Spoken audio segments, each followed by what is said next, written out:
Hello friends, welcome to Skill Bus. भाई बहुत बार ऐसा होता है हम किसी से वन टू वन कम्युनिकेशन कर रहे होते हैं या फिर ग्रुप में एक डिस्कशन चल रहा होता है, बट हम लोग उसमें बहुत अच्छे से कंट्रीब्यूट नहीं कर पाते because of our lack of communication skills. तो इस वीडियो में मैं आपको बहुत ही हेल्पफुल टिप्स देने वाला हूं जिसके बाद आप बन सकते हैं बहुत ही इफेक्टिव कम्युनिकेटर। एंड इन टिप्स को अगर आपने अपनी लाइफ में इंप्लीमेंट कर लिया तो आपकी कम्युनिकेशन स्किल्स काफी ज्यादा इंप्रूव हो जाएंगी। So my name is Saurabh Kothari, let's start. तो सबसे पहले भाई चैनल को सब्सक्राइब कर लेना एंड बेल आइकन को प्रेस कर देना ताकि जितनी भी ऐसी रेलिवेंट वीडियोस हैं उनके अपडेट्स आपको मिलते रहें। इंस्टाग्राम पे हमारा चैनल है स्किल बस ऑफिशियल, इसको भाई फॉलो कर लेना ताकि यहां पे भी आपको सारी के सारे अपडेट्स आ जाए। अब मैं अगर आपसे बात करूं, सबसे पहला वो है establish and maintain eye contact. भाई जब भी हम किसी से कम्युनिकेशन कर रहे होते हैं हमें आई कांटेक्ट जरूर मेंटेन करना है, क्योंकि अगर हम आई कांटेक्ट नहीं बना पाएंगे इसका मतलब है हम लोग नर्वस हैं, हम अंडर कॉन्फिडेंट हैं एंड हम लोग उतने बेटर तरीके से कम्युनिकेट नहीं कर पाएंगे। तो यहां पे अगर आप देखोगे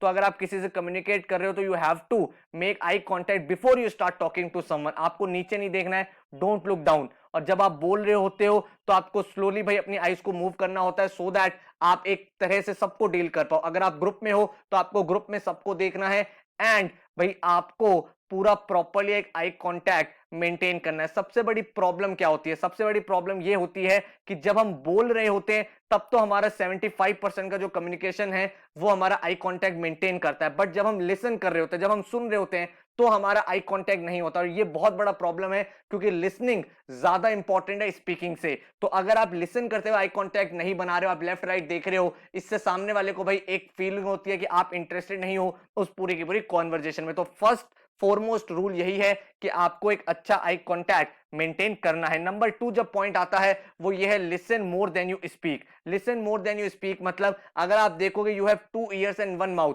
इसकी इंपॉर्टेंस यही है कि आपको सुनना ज्यादा है एंड बोलना कम है। If you are having a conversation, if you want it to be effective, कि भाई एक अच्छा कॉन्वर्जेशन हो, तो it is very much important कि जो सामने वाला इंसान है वो आप में एक ट्रस्ट फैक्टर डेवलप कर पाए। और ट्रस्ट फैक्टर तभी डेवलप होगा जब आप उसकी बातों को सही से सुनोगे। तो अगर आप यहां पे देखोगे तो जब भी हमारी अटेंशन अपने माइंड में होती है, मान लो हम एक ग्रुप में बैठे हुए हैं या वन टू वन अपने बॉस, अपने मैनेजर या अपने कलीग से या फिर ऑफिस में या कॉलेज में किसी फ्रेंड से डिस्कशन कर रहे हैं और हम सिर्फ अपने चांस आने का वेट कर रहे हैं कि हमारे चांस कब आएगी जब हम बोलेंगे, तो हम सही से पूरी कॉन्वर्जेशन को लीड ही नहीं कर पाएंगे, अपना इनपुट ही नहीं दे पाएंगे क्योंकि हमने आसपास वाले लोगों की बात ही नहीं सुनी है। तो it is very very important कि हम लोग भाई सबकी बात सुने एंड उसके बाद हम लोग रिस्पॉन्ड करें। तो ज्यादा से ज्यादा बातों को सुनना है एंड अगर पॉसिबल हो तो जितनी भी बातें बोली जा रही है उनके नोट्स भी बनाते रहो ताकि आपको पूरी कम्युनिकेशन का, पूरी कॉन्वर्जेशन का एक ट्रैक बना रहे। नंबर 3 अगर मैं आपसे बात करूं, make request that are practical,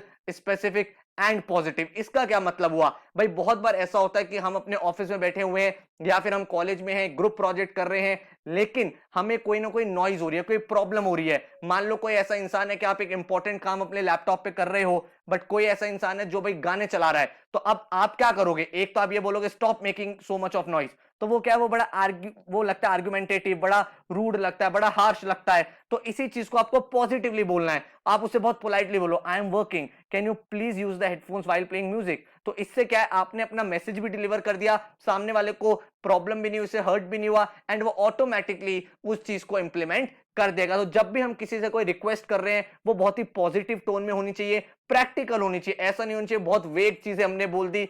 थोड़ा सा हमें सोच समझ के रिक्वेस्ट मेंटेन करनी है ताकि सामने वाले से जिससे हम कम्युनिकेशन एस्टेब्लिश कर रहे हैं उसको कोई बहुत ज्यादा चैलेंज ना क्रिएट हो। नंबर अगर मैं नेक्स्ट बात करूं जो इंपॉर्टेंट है वो है नॉन वर्बल कम्युनिकेशन का। जितना ज्यादा रोल वर्बल कम्युनिकेशन का है उससे भी ज्यादा रोल रहता है नॉन वर्बल। जो हम वर्ड्स बोल रहे हैं उससे ज्यादा है इंपॉर्टेंट है हमारा बॉडी लैंग्वेज कैसा है, हमारा फेशियल एक्सप्रेशन कैसा है, मेरा टोन ऑफ वॉइस कैसा है, मैं कैसी वाइब्स दे रहा हूं सामने वाले को। ये सारी चीजें बहुत ज्यादा रोल प्ले करती हैं अगर आप एक इफेक्टिव कम्युनिकेशन सेटअप करना चाहते हो। फॉर एग्जांपल अगर आप किसी से फेस टू फेस बात कर रहे हो और आप भाई एकदम पीछे लीन डाउन हो गए हो, that shows that you are very arrogant. अगर आप बहुत ज्यादा फ्रंट टेबल पे आ रहे हो that means you are irritated, you are annoyed. उसके बाद अगर आप ऐसे शोल्डर को बेंड करके आप लेफ्ट और राइट हो रहे हो बार बार, that shows that you are confused. And अगर आप भाई यहाँ पे एल्बोज को फोल्ड करके डिफेंसिव तरीके से बैठे हुए तो इससे पता चलता है कि आप थोड़े अंडर कॉन्फिडेंट हो। तो आपकी बॉडी लैंग्वेज बिल्कुल सही होनी चाहिए।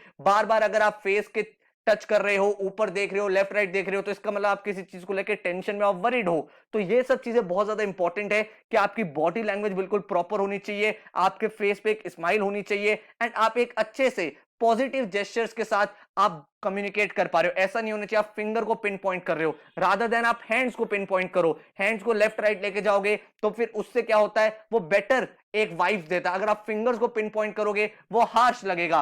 तो नॉन वर्बल कम्युनिकेशन, आपके फेशियल एक्सप्रेशन, अगर आपको कोई बात पसंद भी नहीं आ रही है तो आपके फेस पे नहीं दिखना चाहिए। There should always a smile on your face, ताकि आप अपनी चीजों को, अपनी बातों को एक पॉजिटिव नोट के साथ सामने रख सको। इसके बाद अगर मैं आपसे बात करूं, do not interrupt while other person is speaking. अगर आप 4 लोगों में हो या फिर आप 1 to 1 हो, तो अगर ये इंसान बोल रहा है तो ये सुन रहा है, फिर ये बोल रहा है तो ये सुन रहा है, तो it is very much important कि आप सबको अपनी बात कंप्लीट करने का चांस दो। क्योंकि अगर आप किसी को इंटरप्ट करोगे वो बहुत डिसरिस्पेक्टफुल लगता है। तो पहले सामने वाली बात को कंप्लीट होने दो, फिर आप अपनी बात बोलो that I want to add this point to this whole conversation as well, adding to this point I would like to say this. तो जब क्या होता है, उससे क्या होता है, सामने वाले को लगता है हाँ यार इसने मेरी पूरी बात सुनी है, तो वो भी आपकी पूरी बात सुनेगा, वो भी आपकी बात की रिस्पेक्ट करेगा, वो भी जो आप कम्युनिकेशन एस्टेब्लिश करना चाह रहे हो वो हो पाएगा। एंड अगर वर्स्ट के सिनेरियो में कभी ऐसा होता भी है कि आपको किसी को इंटरप्ट करना भी है, तो बहुत ही जेंटल तरीके से इंटरप्ट करना है। You always should say sorry to interrupt you in between, but can I ask you this. तो आप जब उसको सॉरी बोल रहे हो, बहुत हम्बल तरीके से बोल रहे हो, बहुत पोलाइट वे में बोल रहे हो, तो वो आपकी बात को अंडरस्टैंड करेगा एंड आपको चांस देगा कि आप अपनी बात भी सामने रख पाओ। तो ये भी एक बहुत अच्छा तरीका है इफेक्टिव कम्युनिकेशन बिल्ड करने के लिए। इसके बाद अगर मैं आपसे बात करूं तो be open to receive feedback. Feedbacks बहुत इंपॉर्टेंट है ताकि लॉन्ग रन में आप इंप्रूव कर पाओ एंड बेटर कर पाओ। तो जब भी आप किसी से कम्युनिकेशन कर रहे हो और कोई आपकी बात पे डिसएग्री करता है या फिर आपको कोई क्रिटिसाइज करता है, तो इसको बहुत पॉजिटिव तरीके से आपको समझना है। देखो, communication is always a two way process, it is a conversation between two people. आप डिस्कशन कर रहे हो तो हो सकता है जब आप कुछ डिस्कशन कर रहे हो तो सामने वाले इंसान को आपकी कोई बात अच्छी लगी हो या नहीं अच्छी लगी हो, तो आपको एक फीडबैक लेना है एंड सामने वाले को फीडबैक देना भी है। तो जब आपको कोई फीडबैक दे रहा है उसको बिल्कुल पॉजिटिव तरीके से देखो, आप उसको अंडरस्टैंड करो कि फ्यूचर में मैं यहाँ पे क्या इंप्रूवमेंट ला सकता हूं। एंड जब आप सामने वाले को किसी को फीडबैक दे रहे हो तो वो भी बिल्कुल पॉजिटिव नोट में होना चाहिए। आप बोलो that you the points you added were really great but I felt that this could have been improved. ठीक है, तो उससे क्या होता है, आपने सामने वाले को अपना मैसेज भी डिलीवर कर दिया एंड आपका कम्युनिकेशन भी अच्छा सेटअप हो गया। देखो, कम्युनिकेशन करने का ऑब्जेक्टिव क्या है? क्या आपका ऑब्जेक्टिव ये है कि आप सामने वाले को ये फील कराओ कि वो बहुत इंफीरियर है? नहीं, आपको ऑब्जेक्टिव है कि सामने वाला बेटर करे, इंप्रूव करे अपने आप को। तो वो तभी करेगा जब आप उसको पॉजिटिवली क्रिटिसाइज करोगे। आप उसे बताओ ये तेरी अच्छी चीजें थी बट यहां पे स्कोप ऑफ इंप्रूवमेंट है, रादर देन सेइंग कि you are useless, you do not know how to do this. No, you should highlight some good points, highlight some improvement areas and उसको ट्रेन करो कि यहां पे ये चीजें ध्यान रखो। तो उसका आपके अंदर एक ट्रस्ट फैक्टर बनेगा and you will become a effective communicator. तो ये कुछ इंपॉर्टेंट पॉइंट्स थे, आई होप आपको समझ में आएंगे।